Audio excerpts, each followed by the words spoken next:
It is 10 p.m. here in Seoul. I'm Adi, the AI anchor with the headline news. President Yoon said, if North Korea commits a reckless provocation, we will ensure that it pays a much greater price. This came at President Yoon's speech on Friday at the 9th West Sea Defense Day's main ceremony.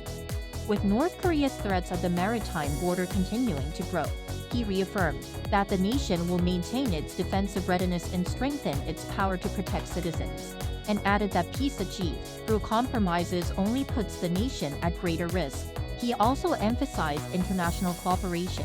55 fallen heroes are remembered on West Sea Defense Day, from sinking of ROKS Junon in 2010, from the Second Battle of Yongpyong in 2002, and 2 from North Korea's shelling of Yeonpyeong Island. The government is continuing to make every effort to tackle the medical disruptions that have followed the walkout by trainee doctors over a month ago. 100 partner hospitals have been designated to receive transfer patients with mild symptoms from larger general hospitals.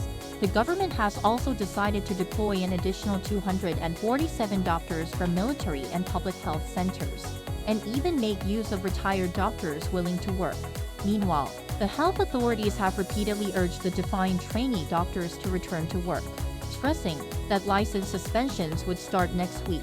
They have also urged professors of medicine to take part in unconditional talks at any time or place to address the medical crisis. South Korea is set to begin the production of the first batch of 40 supersonic KF-21 fighter jets. The Defense Acquisition Program Administration said on Friday that it plans to sign a contract with Korea Aerospace Industries, the manufacturer, in June to begin mass production. 20 aircraft will be produced this year, and another 20 next year, after going through additional air-to-air weapons verification tests. The 40 KF-21s will be deployed in the country's Air Force by 2028. This is part of the government's plan to deploy 120 KF-21 jets by 2032.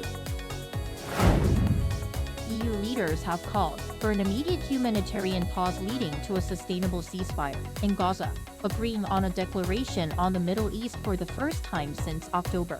The declaration came late on Thursday, just hours before the U.S. is expected to bring a resolution to a vote at the UN calling for a truce and a hostage deal.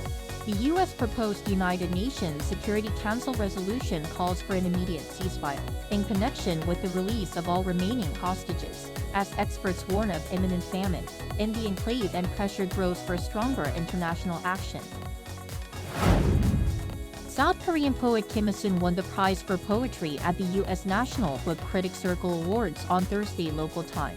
She was announced as the winner by the NBCC, a U.S. nonprofit literary organization, for her poetry collection titled Phantom Pain Wings, becoming the first Korean to win the annual award. That brings us to the end of tonight's AI headline news. Thank you for watching. Good night.